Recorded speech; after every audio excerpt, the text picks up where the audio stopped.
Buaya adalah reptil bertubuh besar yang hidup di air. Secara ilmiah, buaya meliputi seluruh spesies anggota suku Crocodilidae, termasuk pula buaya sepit atau Tomistoma selegli.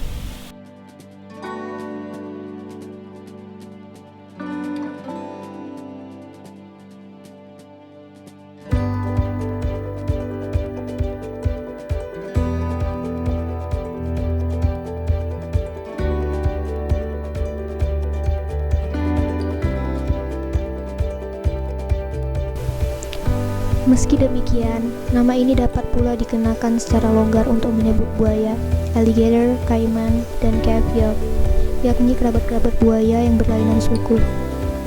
Buaya umumnya menghuni habitat perairan tawar seperti sungai, danau, rawa, dan lahan basah lainnya.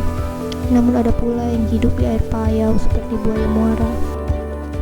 Makanan utama buaya adalah hewan-hewan bertulang belakang seperti bangsa ikan, reptil, dan mamalia.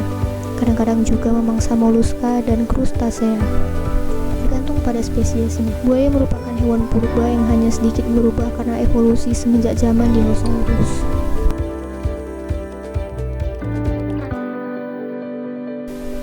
Dikenal pula beberapa nama daerah untuk menyebut buaya.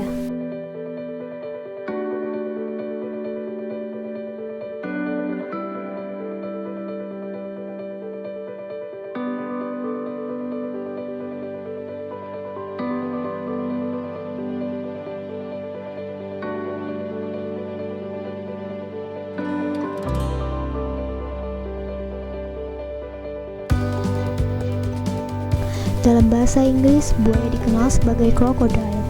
Nama ini berasal dari penyebutan orang Yunani terhadap buaya yang mereka saksikan di Sungai Nil. Crocodilus, kata bentukan yang berakar dari kata kroko yang berarti batu kerikil, dan deilos yang berarti cacing atau orang. Mereka menyebutnya cacing bebatuan karena mengamati kebiasaan buaya berjemur di tepian sungai yang berbatu-batu.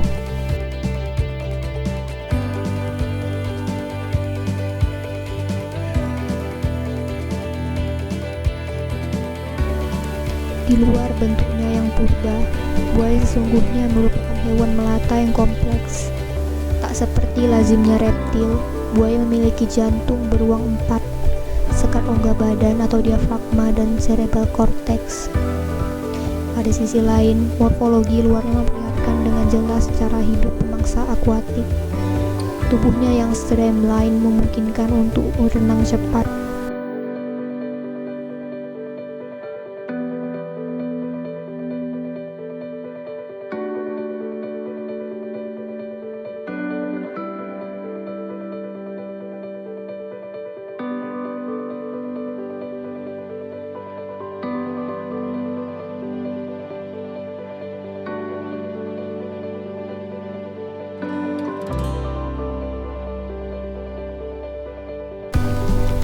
Buaya melipat kakinya ke belakang melekat pada tubuhnya untuk mengurangi hambatan air dan memungkinkannya menambah kecepatan pada saat berenang. Jari-jari kaki belakangnya berselaput renang yang meskipun tak digunakan sebagai pendorong ketika berenang cepat.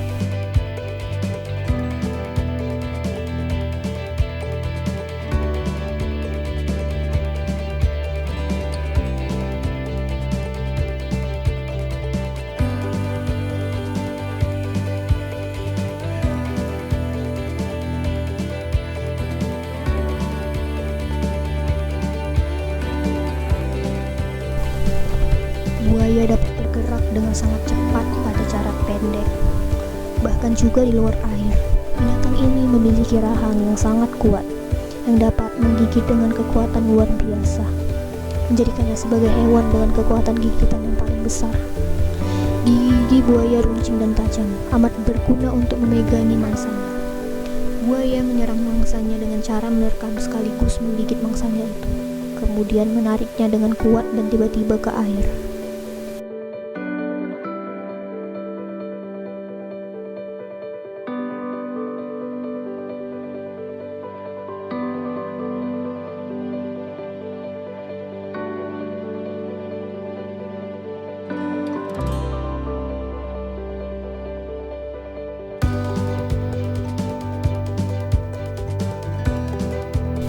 Oleh sebab itu, otot-otot di sekitar rahangnya berkembang sedemikian baik, sehingga dapat mengatup dengan amat kuat.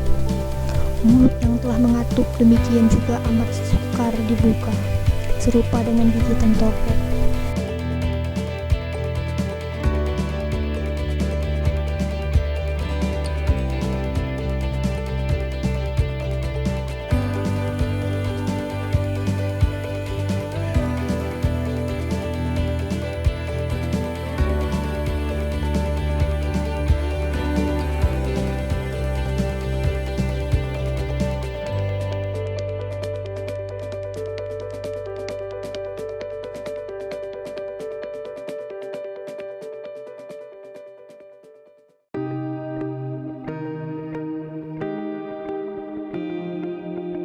Buaya memangsa ikan, burung, mamalia, dan kadang-kadang juga buaya lain yang lebih kecil, bahkan bangkai buaya dewasa. Reptil ini merupakan pemangsa penyergap. Ia menunggu mangsanya, hewan darat atau ikan mendekat, lalu menerkamnya dengan tiba-tiba. Sebagai hewan yang berdarah dingin, predator ini dapat bertahan cukup lama tanpa makanan, dan jarang benar-benar perlu bergerak untuk memburu mangsanya. Meskipun tampaknya lamban, buaya merupakan pemangsa puncak di lingkungannya, dan beberapa jenisnya teramati pernah menyerang dan membunuh ikan hiu. Perkecualiannya adalah burung cerek Mesir, yang dikenal memiliki hubungan simbiotik dengan buaya. Konon, burung ini biasa memakan hewan-hewan parasit dan sisa daging yang berdiam di mulut buaya. Dan untuk itu, sang raja sungai membuka mulutnya lebar-lebar serta membiarkan si cerek masuk untuk membersihkannya.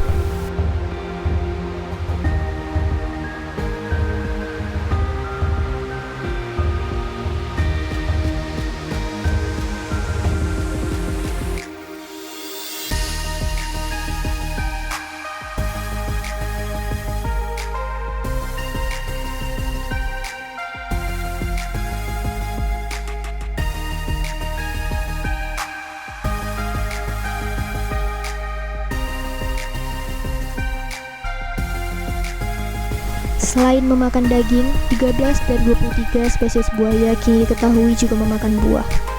Pada sebuah analisis rutin yang dilakukan terhadap buaya Amerika atau Alligator mississippiensis yang tinggal di Taman Nasional Everglades, Florida, para peneliti dari US Fish and Wildlife Service menemukan sebuah kolam apel di dalam perut buaya.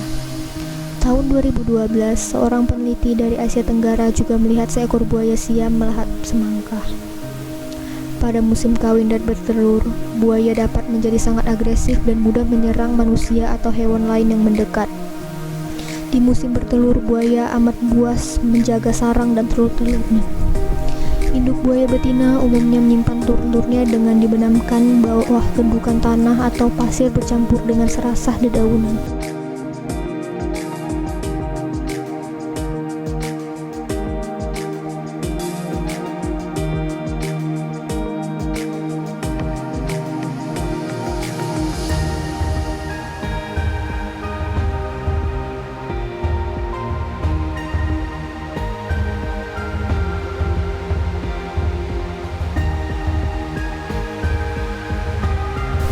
Embrio buaya tak memiliki kromosom seksual, yakni kromosom yang menentukan jenis kelamin anak yang akan ditetaskan. Jadi tak sebagaimana manusia, jenis kelamin buaya tak ditentukan secara genetik. Alih-alih jenis kelamin ini ditentukan oleh suhu pengeraman atau suhu sarang tempat telur ditetaskan.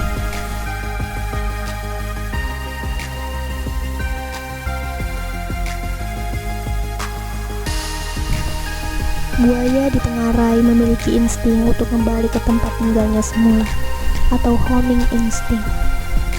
3 ekor buaya yang ganas di Australia Utara telah dipindahkan ke lokasinya yang baru, sejauh 400 km dengan menggunakan helikopter. Akan tetapi, dalam 3 minggu, hewan-hewan ini diketahui telah tiba kembali di tempat asalnya. Kejadian ini terpantau melalui alat pelacak yang dipasang pada tubuh reptil tersebut.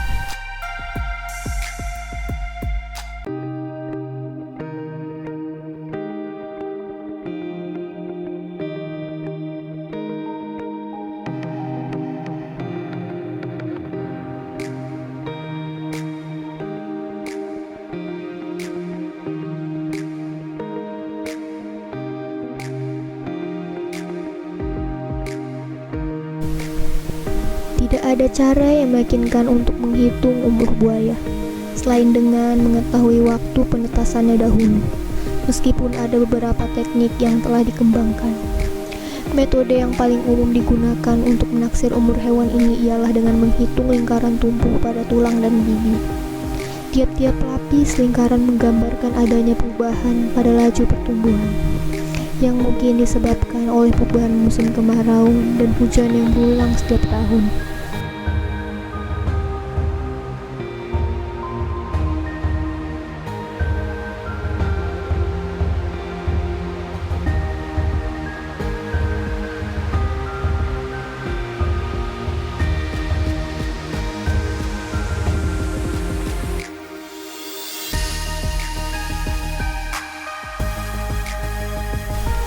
Ukuran tubuh buaya sangat bervariasi dari jenis ke jenis, mulai dari buaya kerdil hingga buaya muara raksasa.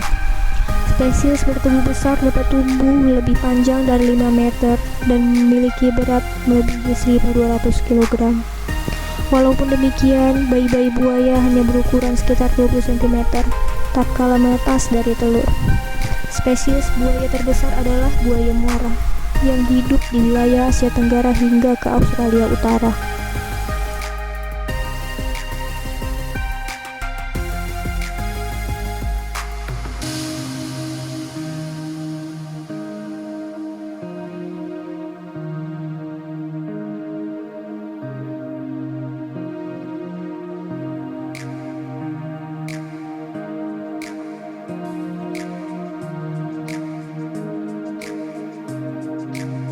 Mengingat banyak populasinya yang terus menurun dan menuju kepunahan, banyak jenis buaya di berbagai negara yang dimasukkan ke dalam status dilindungi.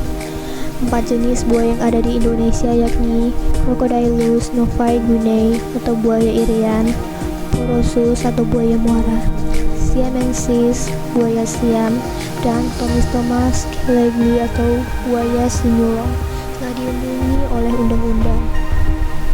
Untuk mengurangi tekanan terhadap populasi buaya di alam, berbagai upaya penangkaran telah dikembangkan.